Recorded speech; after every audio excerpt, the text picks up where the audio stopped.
Surrender అయినటువంటి bill కలెక్టర్లు, మార్పు చెందిన ముగ్గురు బిల్ కలెక్టర్ల గురించి మాట్లాడదామని నేను ఆశపడుతున్నాను.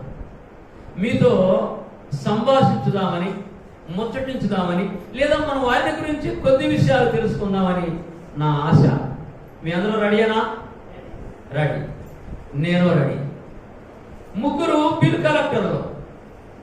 ఏంటి బిల్ కలెక్టర్లు? యేసు ప్రభువుకు లొంగిపోయినటువంటి వారు, దేవునికి లొంగిపోయినటువంటి వారు, యేసు ప్రభువుకు సరెండర్ అయినటువంటి వారు.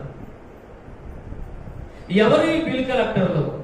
ఆలోచన చేస్తే పూర్వకాలంలో, అంటే యేసు ప్రభు వారు భూలోకానికి వచ్చినటువంటి కాలంలో, అనగా ధర్మశాస్త్ర కాలంలో కొందరిని బిల్ కలెక్టర్లుగా ఏర్పాటు చేశారు. అప్పుడున్నటువంటి శాస్త్రులు, పరిసయ్యులు, అప్పుడున్నటువంటి యూదులు, యెరూషలేములో యూదులు ఎక్కువగా ఉన్నారు, ఇశ్రాయేలీయులు చాలా తక్కువగా ఉన్నారు. మనకు తెలుసు, ఇశ్రాయేలీయుల్ని మొట్టమొదట పరిపాలించినటువంటి రాజు ఎవరో మనకు తెలుసు. ఎవరండి? సౌలు గారు. సౌలు గారు 40 సంవత్సరాలు పరిపాలన చేశారు.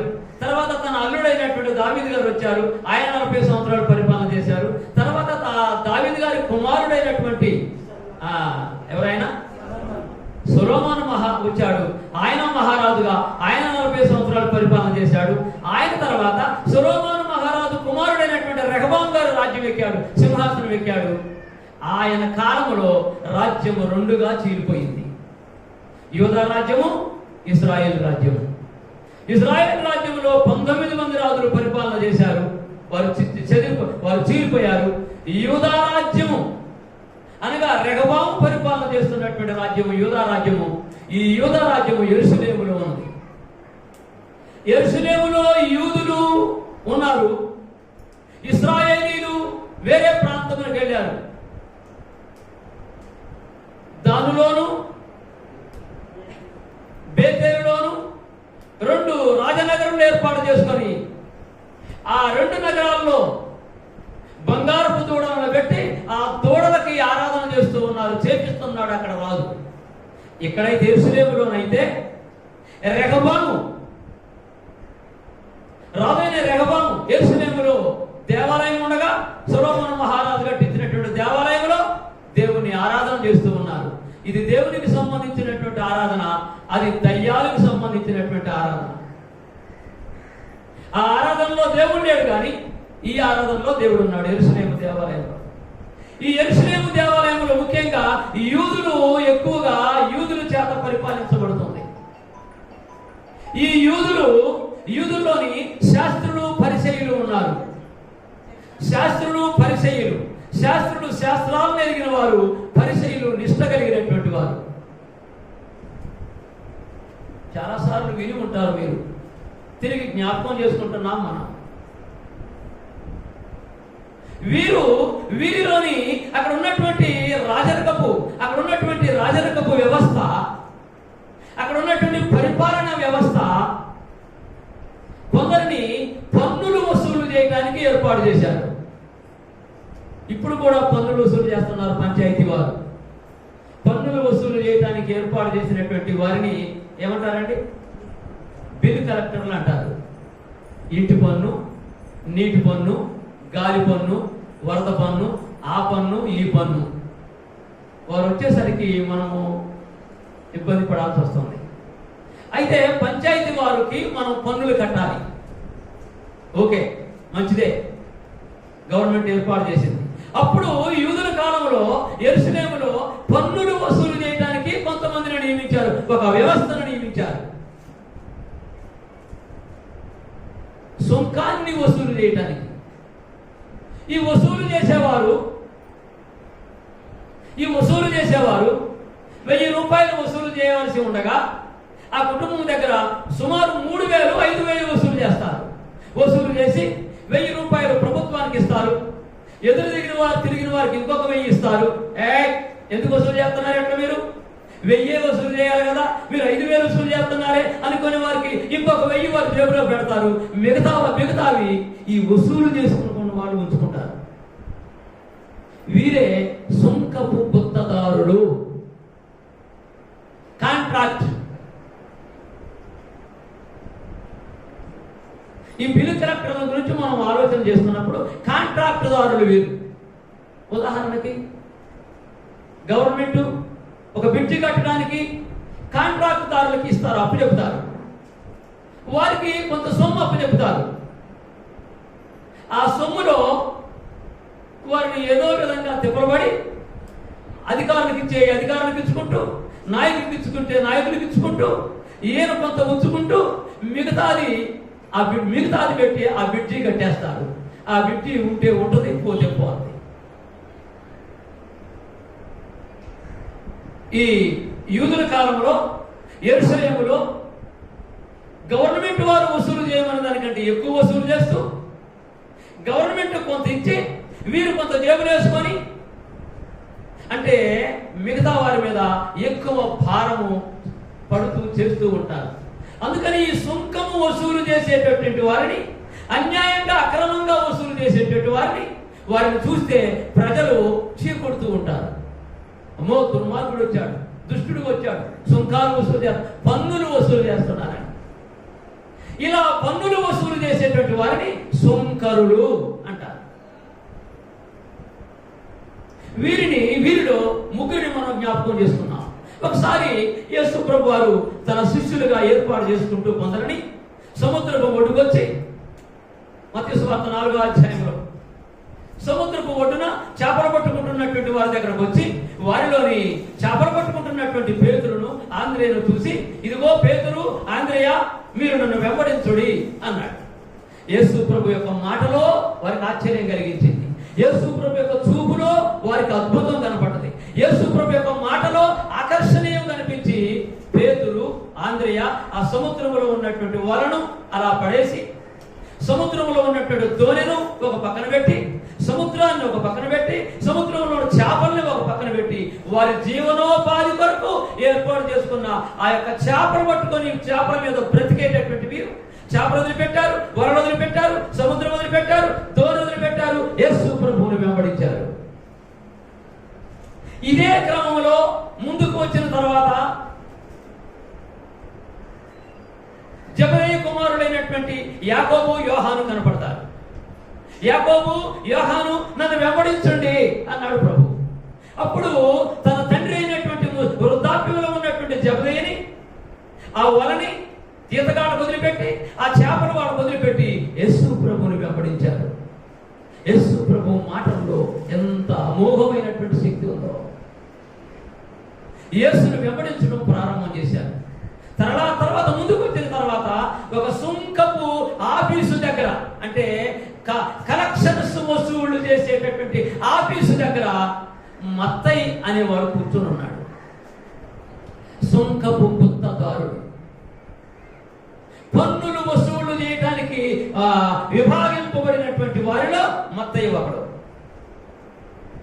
దుర్మార్గంగా, అన్యాయంగా అనేక మంది దగ్గర వసూళ్లు చేసి బిల్డింగుల మీద బిల్డింగులు కట్టుకొని వ్యాపారాన్ని కొనసాగిస్తూ ఎంతో ఆస్తులు సంపాదించుకున్నటువంటి వ్యక్తి మత్తయి గారు. ఈ మత్తయి ఆ సుంకపు ఆ ఆఫీసు యొక్క మెట్ల దగ్గర కూర్చొని ఉన్నాడట. మత్తయి సువార్త 9వ అధ్యాయంలోకి వద్దాం. మత్తయి సువార్త 9వ అధ్యాయంలోకి వస్తే ఇక్కడ ఒక బిల్ కలెక్టర్ కనపడుతున్నాడు. యేసు ప్రభువు కనపడ్డాడు. ఆయనే ఆ బిల్ కలెక్టరే మత్తయి. మత్తయి సువార్త రాసిన వాడు ఆయనే. 9వ వచనంలోకి వద్దాం. 9వ అధ్యాయము 9వ వచనంలోకి వద్దాం. ఇక్కడ ఈ 9వ వచనంలో మత్తయి గారు కనపడుతున్నాడు. ఒకసారి చూద్దాం దాన్ని. ఓకే, యేసు అక్కడ నుండి వెళుతూ సుంకపు మెట్టునొద్ద కూర్చున్న మత్తయిని చూశాడు. చూసి మత్తయిని ఏమన్నాడంటే, పేతురుని, ఆంద్రేయుని ఎలా అన్నాడో నన్ను వెంబడించమని, జెబెదయి కుమారులైన యాకోబు, యోహానుని ఎలా పిలిచాడో నన్ను వెంబడించండి అని. ఇప్పుడు మత్తయి దగ్గరకు వచ్చి మత్తయితో కూడా అదే మాట అంటున్నాడు. మత్తయి నన్ను వెంబడించు అన్నాడు. ఈయన పనేంటి? సుంకాలు వసూలు చేయటం. అంటే బిల్లు కలెక్టర్ అయిన ఉద్యోగం. బిల్లులు వసూలు చేసి, ఇంతకుముందే చెప్పాను, బిల్లులు వసూలు చేసి కొంత గవర్నమెంట్కి ఇచ్చి కొంత తన జేబులో వేసుకొని బెదిరించిన వారికి పంపించి ఈయన ఈ విధంగా ధనవంతుడైపోయినాడు ఈ మత్తయ్య గారు. కనుక ఇప్పుడు ఆ సుంకపు ఆఫీసును వదిలిపెట్టాడు, తన ఉద్యోగాన్ని వదిలిపెట్టాడు. యేసు ప్రభు యొక్క పిలుపులో అంతర్యమును గమనించాడు. యేసు ప్రభు యొక్క పిలుపులో ఆశ్చర్యకరమైనటువంటి ఆలోచనని, ఆ ఉన్నతమైనటువంటి మాటని గమనించాడు. ఆయన చూపులో ఉన్నటువంటి ప్రేమని గమనించాడు. తన ఉద్యోగాన్ని వదిలిపెట్టాడు. ఆ సుంకము ఆఫీసుని, ఆ కలెక్షన్ చేసే ఆఫీసును వదిలిపెట్టాడు. ఉద్యోగాన్ని వదిలిపెట్టాడు. యేసుని వెంబడించడం ప్రారంభం చేశాడు. ప్రజలందరూ కూడా దుర్మార్గుడైనటువంటి మత్తయి అధికంగా పన్నులు వేసి బలవంతంగా వసూలు చేసి, ఓ పెద్దవాడైనటువంటి ఈ యొక్క మత్తయి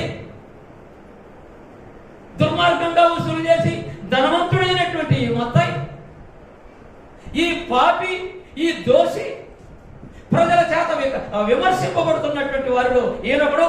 ఈ పాపి, ఈ దోషి యేసు ప్రభుతో వస్తున్నాడేంటి అని శాస్త్రులు, పరిసయ్యులు కొనుక్కొనటం ప్రారంభం చేశారు.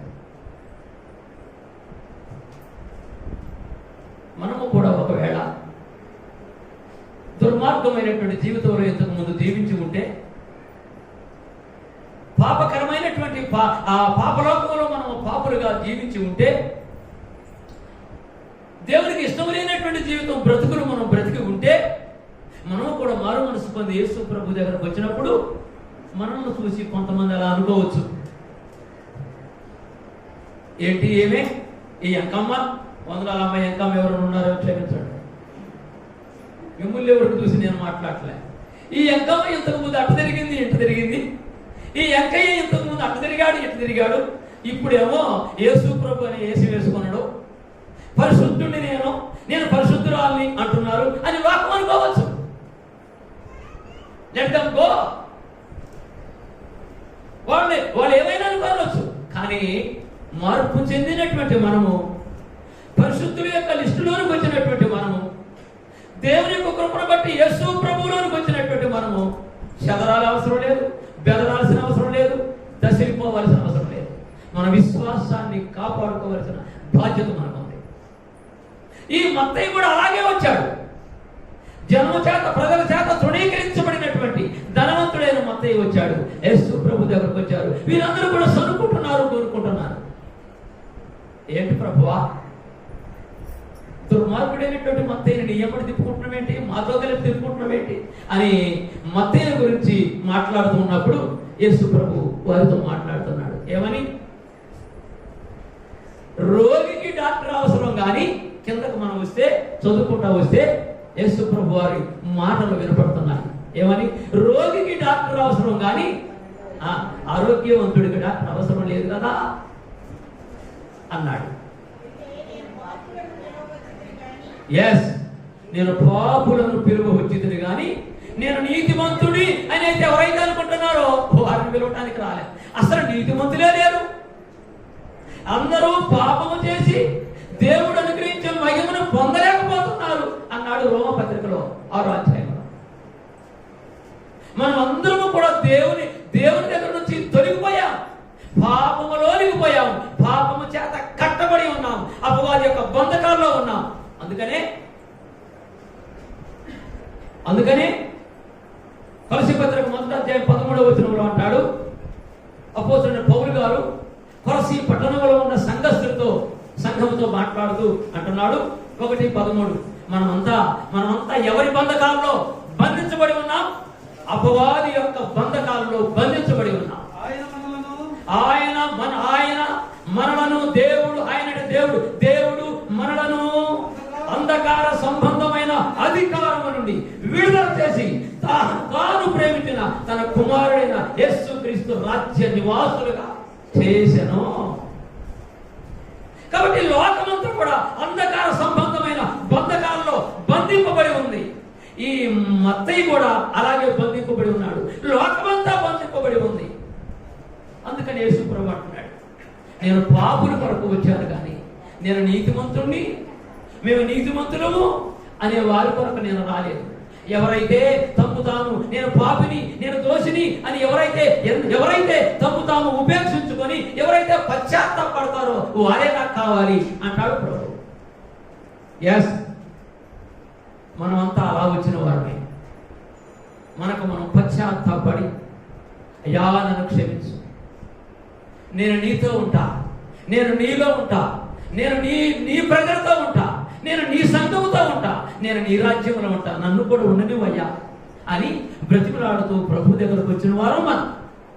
ఈ సుంకరి, ఈ మత్తయి అలాగే వచ్చాడు. ఇప్పుడు మనము రెండవ బిల్ కలెక్టర్ దగ్గర పెడదాం. ఈయన గురించి ఇంకా కొంత సమాచారం ఉంది, సమయం అయిపోతుంది. రెండవ బిల్ కలెక్టర్ దగ్గరకు వద్దాం. లూకా సువార్త 18వ అధ్యాయంలో వద్దాం. ఇక్కడ ఒక బిల్ కలెక్టర్ ఉన్నాడు. ఈయన కూడా సుంకరి అంటే బిల్ కలెక్టరే. సుంకరి అంటే సుంకములు వసూలు చేసేవారు, పన్నులు వసూలు చేసేవారు. ఇంగ్లీష్లో బిల్ కలెక్టర్స్ అంతే. అయితే ఈ సుంకరి తర్వాత ఈ బిల్ కలెక్టరు మరొక పరిసయ్యుడు ఇద్దరు యెరూషలేములో ఉన్న దేవాలయం దగ్గరకు వెళ్ళారు. యెరూషలేములో ఉన్నటువంటి దేవాలయం దగ్గరకు వెళ్ళినప్పుడు అది 3 అంతస్తుల భవనం. అది శృంగారం అనే దేవాలయం, శృంగారంగా కట్టబడినటువంటి దేవాలయం. అందుకని అపోస్తలుల కార్యం 3వ అధ్యాయంలో అంటారు, శృంగారం అనే దేవాలయము అన్నాడు. అక్కడ శృంగారంగా కట్టబడినటువంటి దేవాలయము అన్నాడు. లోపలంతా ఈ చర్చ్ బిల్డింగ్, ఈ మందిరం అయితే లోపల బలేసారు. ఇదంతా చక్కగా నున్నంగా ఉంది. ప్లాస్టింగ్ చేసి సిమెంట్ ఇసుకతోని మళ్ళీ అది కనపడకుండా ఏయో రంగులు వేసి కలర్స్ వేసి చక్కటి లైట్లు, చక్కటి ఫ్యాన్లు, చాలా బాగుంది. అయితే యెరూషలేములో ఉన్న దేవాలయము లోపల మొత్తము బంగారంతో ప్లాస్టింగ్ చేశారు, బంగారంతో పూత. అది చాలా సుందరంగా కట్టబడదట, చాలా అందంగా కట్టబడదట యెరూషలేములో ఉన్న దేవాలయం. అది 3 అంతస్తులు ఉన్నటువంటి దేవాలయం. అంటే నోవాహు నిర్మించినటువంటి ఓడ ఎలా 3 అంతస్తులో దానికంటే అందంగా అది పైతో కట్టబడ్డది. ఇది అన్ని లోహాలు వేశారు కానీ లోపల మాత్రము బంగారంతో ప్లాస్టింగ్ చేసేశారు. సొలొమోను మహారాజు అలా చేయించాడు. ఆ మందిరం దగ్గరకు వచ్చారు ఈ సుంకరి పరిసయ్యుడు. ఇప్పుడు వీళ్ళిద్దరూ కూడా ఆ మందిరం దగ్గరకు వచ్చారు. ఒక ఆయన ఆ మందిరం వైపు చూస్తూ, అంటే మీరు బయటే ఉండాలి, లోపలికి వెళ్ళాలంటే లేవీ గోత్రం నుంచి వచ్చినటువంటి యాజకులు మాత్రమే లోపలికి వెళ్ళాలి పరిశుద్ధ స్థలంలోనికి. ఆ వరండాలోనికి కూడా కొంతమందే రావాలి. వరండా దాటి పరిశుద్ధమైన స్థలంలోనికి లేవీలు మాత్రమే, అంటే లేవీల్లో ఏర్పాటు చేయబడినటువంటి యాజకులే రావాలి. అతి పరిశుద్ధమైన స్థలంలోనికి సంవత్సరానికి ఒక్కసారి ప్రధాన యాజకుడు మాత్రమే పోతాడు. ఇది ఈ దేవాలయం. అంటే 4 భాగాలు: అతి పరిశుద్ధమైన స్థలము, పరిశుద్ధమైన స్థలము, తర్వాత వరండా, దాని తర్వాత మరలా సమాజము ఉండేటటువంటి అవుట్ ఆఫ్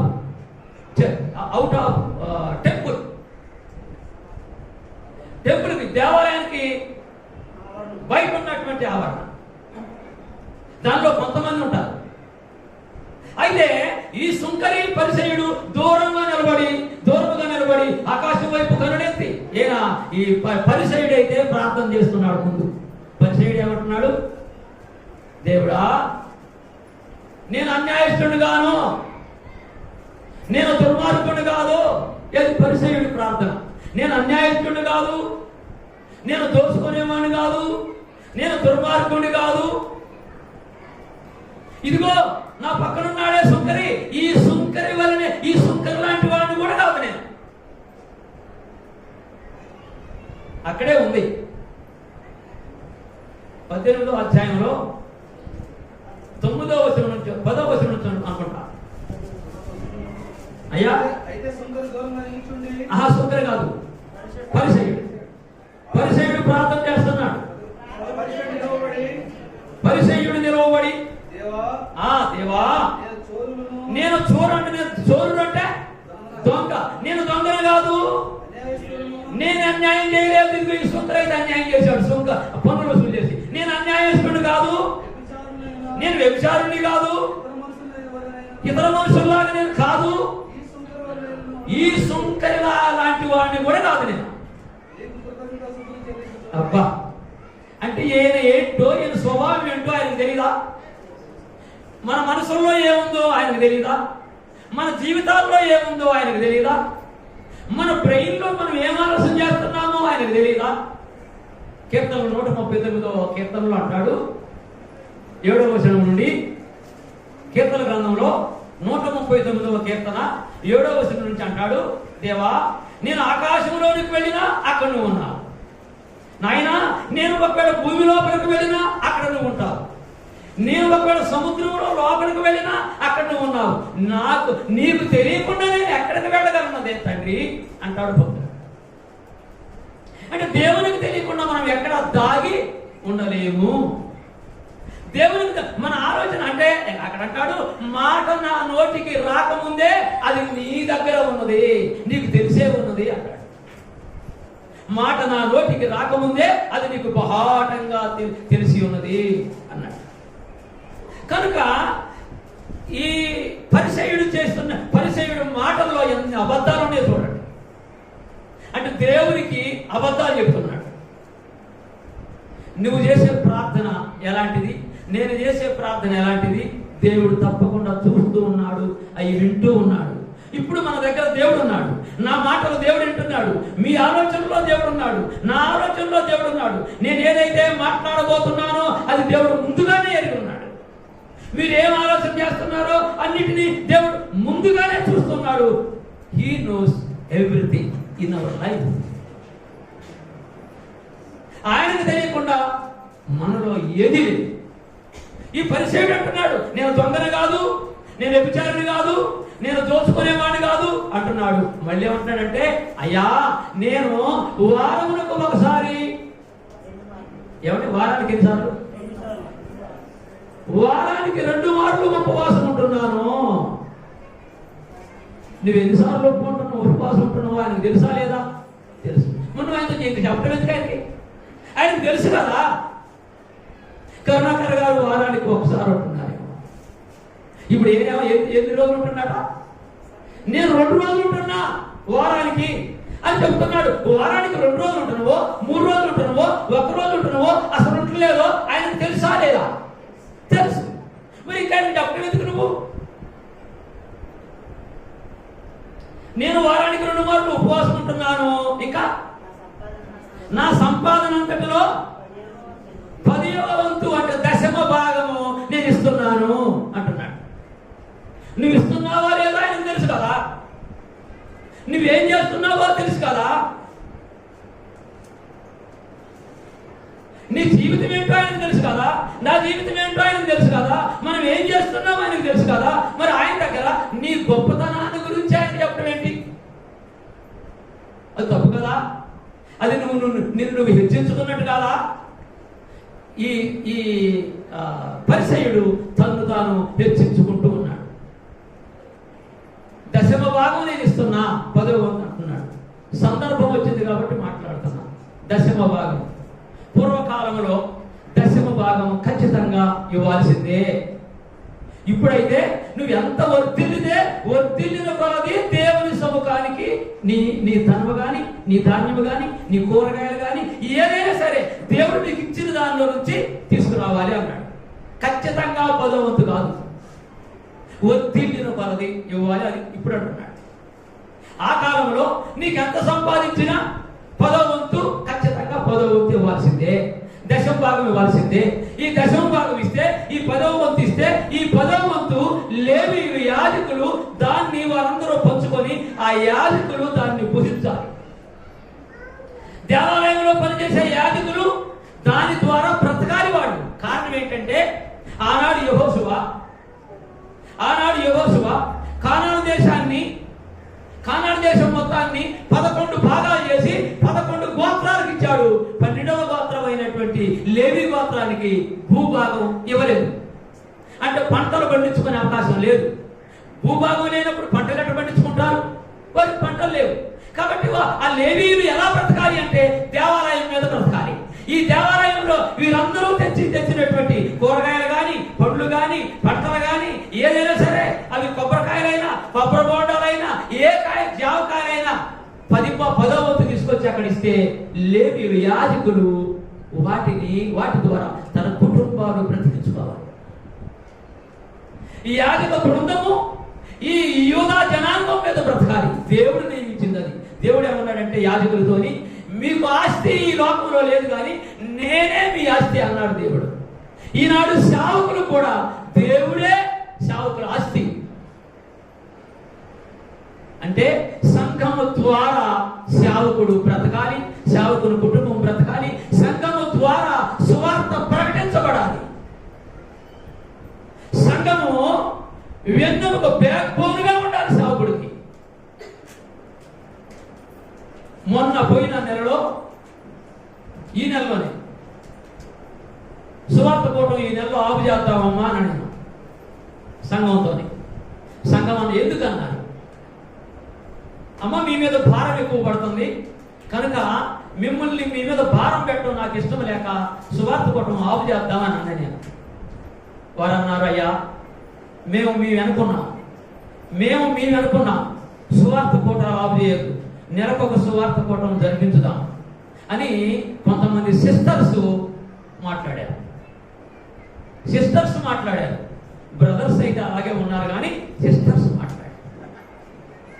బ్రదర్స్ ఎందుకని మౌనంగా ఉన్నారో నాకు తెలియదు.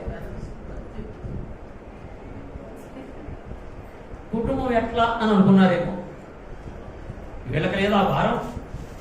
అయ్యా మీ వెనక మేమున్నాం, ఎలా చేయాలనో ఎలా జరపాలనో అలా జరిపించండి, సువార్త కూటం ఆపొద్దు అని.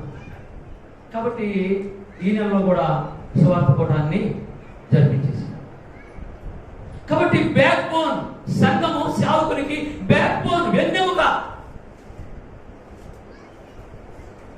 కనుక యాజకులకి ఈ యూదా రాజ్యం అంతా వెన్నెముక.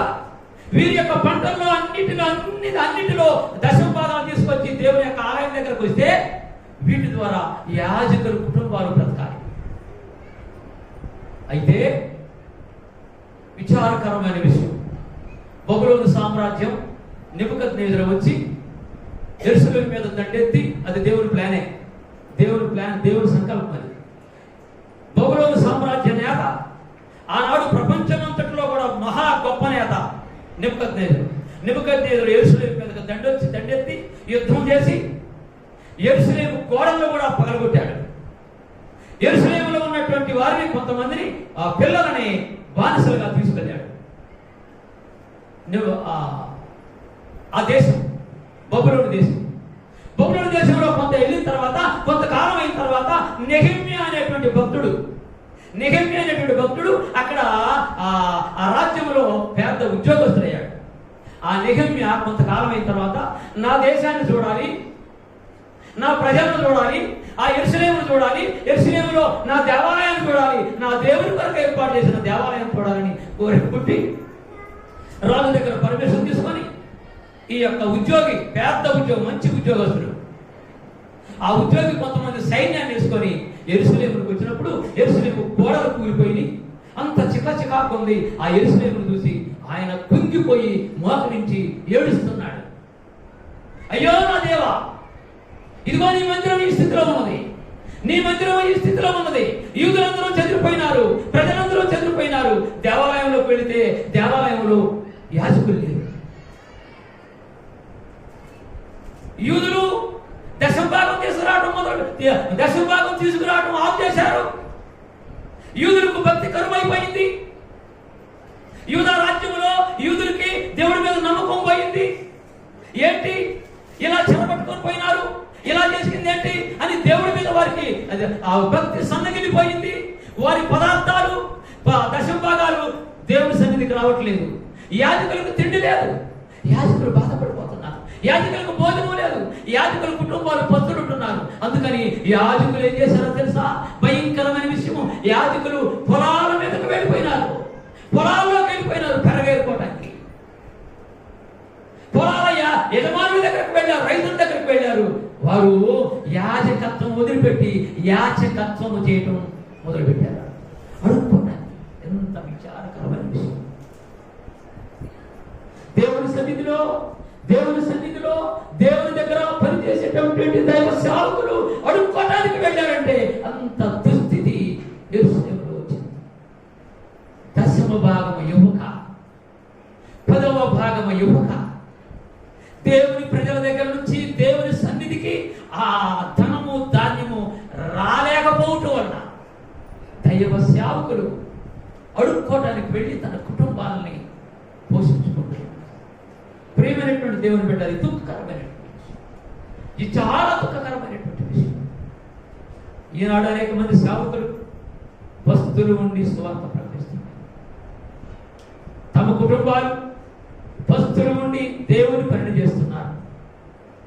సంఘము గమనించాలి, ప్రజలు గమనించాలి, ప్రజలు దేవుని వైపు తిరగాలి, ప్రజలు దేవుని వైపు తిరగాలి, ప్రజలు దేవుని కొరకు గుప్పిళ్ళు విప్పాలి. అది ఆనాడు ఉంది, ఇది ఈనాడు ఉంది. ఆనాడు వారు పని చేయగానే దైవ సేవకులు, యాజక బృందము దేవుని ఆలయం మొదలుపెట్టి పొలాల్లోనికి వెళ్ళారు. ఈ విషయము నెహెమ్యా చూసి మోకరించి కూలిపోయాడు, గొప్పగూరినట్టు. అయ్యో ప్రభువా, ఏమిటి ఈ మందిరానికి ఈ గత వచ్చిందేంటి? ఈ మందిరంలో నీ సేవకులు లేరే, ఈ మందిరంలో యాజకులు లేరే, నీకు యాజకత్వం చేసినటువంటి బిడ్డలు ఏమైపోయినారు? అయ్యో ఈ పరిస్థితి వచ్చిందని నెహెమ్యా కుమిలిపోయాడు, ఏడ్చాడు. ప్రియా దేవుని బిడ్డలారా, దైవ సేవకుల్ని సరైన రీతిలో గుర్తించకపోయినప్పుడు ఇలాంటి సందర్భాలు జరుగుతూ ఉంటాయి. అందుకని ఇక్కడ పరిసయ్యుడు అంటున్నాడు, పరిసయ్యుడు దేవుని యొక్క ఆలయం దగ్గర నిలబడి అంటున్నాడు, అయ్యా నీకు నేను 10వ భాగం ఇస్తున్నాను అన్నాడు, నీకు నేను 10వ వంతు ఇస్తున్నాను అన్నాడు. ఇప్పుడు సుంకరి దగ్గర వద్దాం. సుంకరి ఏమంటున్నాడు? అక్కడే ఉన్నాడు. సుంకరి ఏమంటున్నాడు? ఆకాశము వైపు కన్నులెత్తుటకు ధైర్యము చాలక. సుంకరి అన్యాయంగా వసూలు చేసి, నేను అన్యాయంగా అనేక మంది దగ్గర వసూలు చేశాను, నేను నీ గుత్తదారుడిగా బతుకుతున్నాను, అయ్యో నేను దుర్మార్గమైన బతుకుతున్నాను, నేను నీకెళ్ళి చూడలేను, ఆకాశం వైపు నేను చూడటానికి మనసు అంగీకరించక ధైర్యము చాలా, రొమ్ము కొట్టుకొనుచు, అయ్యో అమ్మో, అయ్యా నేను ప్రభువా, నేను పాపిని, నేను దోషిని, నేను దుర్మార్గుడిని, నేను ఇన్ని దుర్మార్గమైన పనులు చేశాను. ఎంతమంది దగ్గర 500కి 1500 వసూలు చేశాను, ఎంతమంది దగ్గర 100 రూపాయలకి 300 500 వసూలు చేశాను. నేను దుర్మార్గుడిని, నా ఉద్యోగం అది, నేను పాపిని అని ఆకాశం వైపు చూడటానికి కన్నులతో చూడటానికి ధైర్యం చాలట్లేదట. ఎందుకని ఆకాశం వైపు చూడలేదు? కీర్తన గ్రంథం 14వ అధ్యాయంలో 2వ వచనంలో అంటాడు, ఏమని? అక్కడ ఆకాశములో దేవుడు ఉన్నాడట, ఆకాశములో దేవుడు ఉన్నాడు, ఆకాశంలో ఉన్న దేవుడు భూమి వైపు చూస్తూ ఉన్నాడట, నరులను తొంగి చూస్తూ ఉన్నాడట. అందుకని ఈయన ఆకాశం వైపు చూడటానికి ధైర్యం చేరక రొమ్ము కొట్టుకొనుచు, పాపిని నేను నన్ను కరుణించు అని కేక పెడుతున్నాడు. ఈయన బిల్ కరెక్ట్. 3వ బిల్ కలెక్టర్ దగ్గర పోతాం.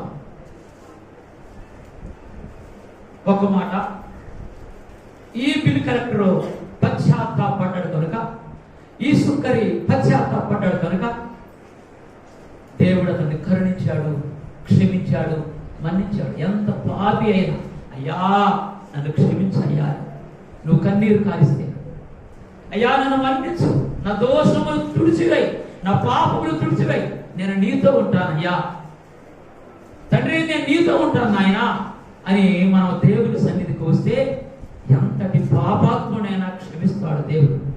ఆయన మంచి మనసు కలవాడు, అందుకే ఆయన దేవుడు.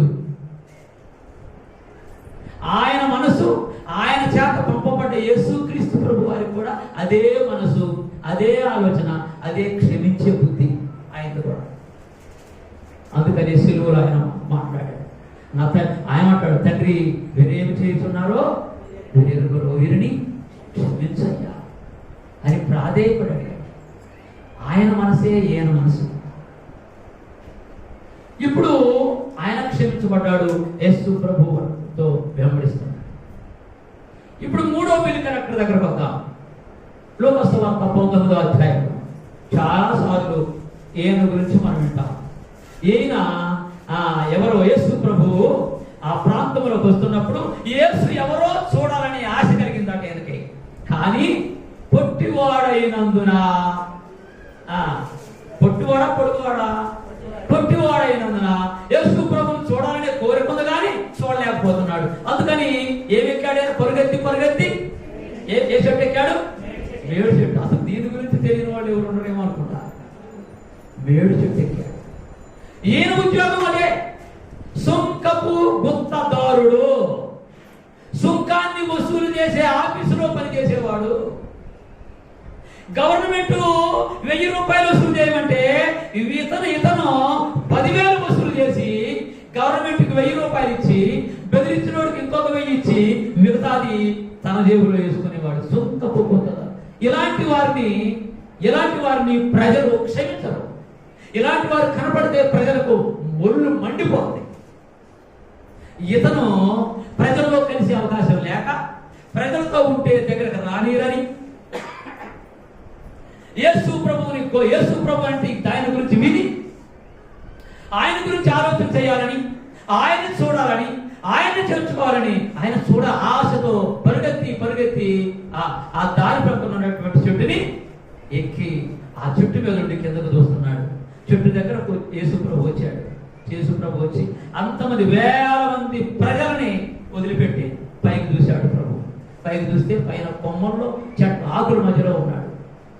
మేడాకులు పెద్దగా ఉంటాయి. పెద్దగా ఉంటాయి, చిన్నగా ఉంటాయి, పెద్దగా ఉంటాయి. ఆకుల మధ్యలో ఉన్నాడు. చూశాడు. జక్కయ్య దిగిరా.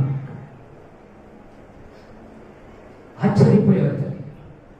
అయ్యో, నా పేరు ఆయనకి ఎట్లా తెలుసు? నా పేరు పెట్టి పిలుస్తున్నాడు, పైగా దిగిరమ్మంటున్నాడు. నా మనసులో, నా హృదయంలో ఉన్నది కూడా ఆయన పేరు. సామాన్యుడు కాదు ఆయన.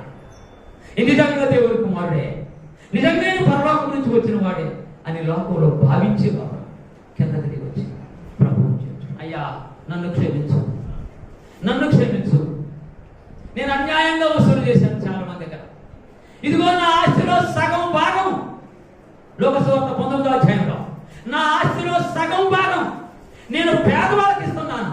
నేను అన్యాయంగా ఎంత సంపాదించానో అంతలోని సగం పేదలకు ఇచ్చేస్తా.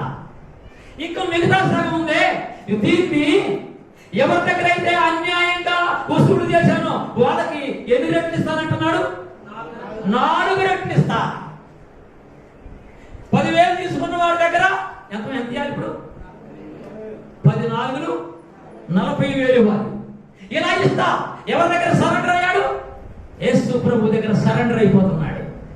అయ్యా నేను పాపిని, అయ్యా నేను దోషిని, నేను పాపం చేశాను, నేను దోషాలు చేశాను, అన్యాయంగా సంపాదించాను, నేను వారికి ఇచ్చేస్తా, నన్ను క్షమించు, నన్ను చేర్చుకో, నీ పాదాల దగ్గర, నీ దగ్గర నేను నాకు చోటు ఉన్నాయన బ్రతిమలాడుతున్నాడు. ప్రభుని ఏడుకుంటున్నాడు.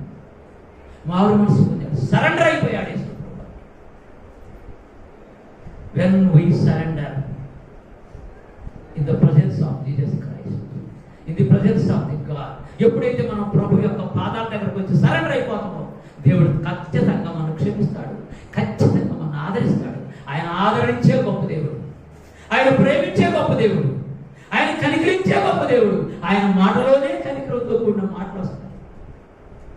యేసు ప్రభువులో కూడా అలాంటి గుణం ఉంది. అందుచేత కనికరించబడ్డాడు జక్కయ్య, క్షమించబడ్డాడు. దేవుని కొరకు బ్రతకడం, యేసు ప్రభువును వెంబడించడంలో ఈయన కూడా జాయిన్ అయ్యాడు. ప్రియ దేవుని బిడ్డగా, 3 బిల్ కలెక్టర్లను చూసాం మనం. ఈ 3 బిల్ కలెక్టర్ అంటే సుంకం వసూలు చేసేవాడు, పన్నులు వసూలు చేసేవాడు. ఈ ముగ్గురు పన్నులు వసూలు చేసేవాడు మనసు మార్చుకొని ప్రభువుని వెంబడించారు. మనలో కూడా ఎవరైనా దేవునికి వ్యతిరేకంగా ఉంటే, మనలో కూడా ఎవరైనా లోక సంబంధంగా లోకంతో కలిసిపోయి ఉంటే, మనలో ఎవరైనా లోకాశల్లో ఇంకా ఉంటే, మనలో ఎవరైనా లోకంతో కలిసి బ్రతకాలనే ఆలోచనలో ఆశల్లో ఉంటే, ప్లీజ్ స్టార్ట్ యువర్ లైఫ్.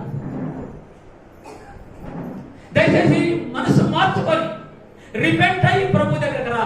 ప్రభువు వారిని క్షమించినట్లు మనల్ని కూడా క్షమించేటటువంటి గొప్ప ప్రభు. ఆయన దగ్గరకు వస్తే ఆశ్రయము కలిగి చేస్తాడు. ఆయన దగ్గరకు వచ్చినప్పుడు శాంతి, సమాధానం, ప్రేమ, ఆప్యాయత, లోకంలో ఎవరి దగ్గర లేనటువంటి ఆదరణ ఆయన దగ్గర. ఆయన సన్నిధిలోకి వచ్చినప్పుడు, ఆయన పాదాల దగ్గరకు వచ్చినప్పుడు ఆయన కనికరించి మగ్దలేని మరి ఏమన్నాడు? అమ్మా లే, నిన్నెవరూ శిక్షించలేదా? నేను కూడా నిన్ను శిక్షించను. ఎంత ప్రేమ కలిగిన మాటలు, ఎంత ఓదార్పు కలిగినటువంటి మనసు. మరి మనను క్షమించడా? మనను ఆదరించడా? మనను ఆశీర్వదించడా? మన కుటుంబాన్ని దీవించడా? మన కుటుంబాన్ని ఆశీర్వదించడా? తప్పకుండా. ఆ రీతిగా ఆ ముగ్గురు పన్నులు వసూలు చేసి దుర్మార్గంగా బతికినటువంటి ముగ్గురిని యేసు ప్రభువు ఎలా దగ్గరకు తీశాడు మనల్ని. అలాంటి బ్రతుకు, మారు మనస్సు పొందినటువంటి బ్రతుకును మనం కూడా బ్రతికి, మనం కూడా మనసు మార్చుకొని రక్షణ పొందకుండా ఇంకెవరైనా ఉంటే ప్లీజ్ బీ రిపెంట్. మారు మనసు పొంది ప్రభు దగ్గర రా. రక్షణ పొందిన వారు ఉంటే బలం పొందండి, విశ్వాసంలో ఎదగండి, ఎదుగుదాం. ఆయన ఆశీర్వాదం పొందాం, ఆయన దీవెనలు పొందాం. ఈ రీతిగా దైవదాసులైనటువంటి కరుణాకర్ గారు ఇలాంటి కూటాలు ఏర్పాటు చేసి సంఘాన్ని ప్రోత్సహిస్తూ మహిమకరంగా, దేవునికి మహిమకరంగా సంఘాన్ని అలా ఆ దేవుని దగ్గరకు అలా తీసుకురావడానికి ఆయన చేస్తున్నటువంటి ప్రయత్నంలో మీరు సహకరించి, మీ వంతులు మీరు సహకరించి అందరం కలిసి ఈ రీతిగా ఆ మహాపట్టణానికి, ఆ పరలోక మహాపట్టణానికి వెళ్ళే వరకు మన విశ్వాసాలు కొనసాగించుకుందాం. ఇంకా రక్షణ పొందకుండా ఉంటే మారు మనసు పొంది రక్షణ పొందండి. ప్రభువులు అందరం కలిసి విశ్వాసంలో ముందుకు సాగుదాం. ఈ రీతిగా మనం అందరము ప్రభు యొక్క మార్గంలో నడిచి ఆయన ఆశీర్వాదములు మెండుగా పొందుదాం.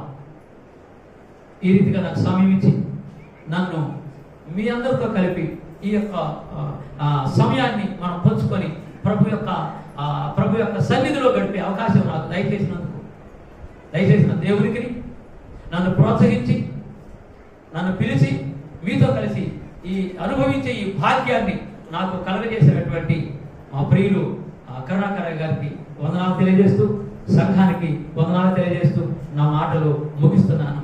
Thank you all.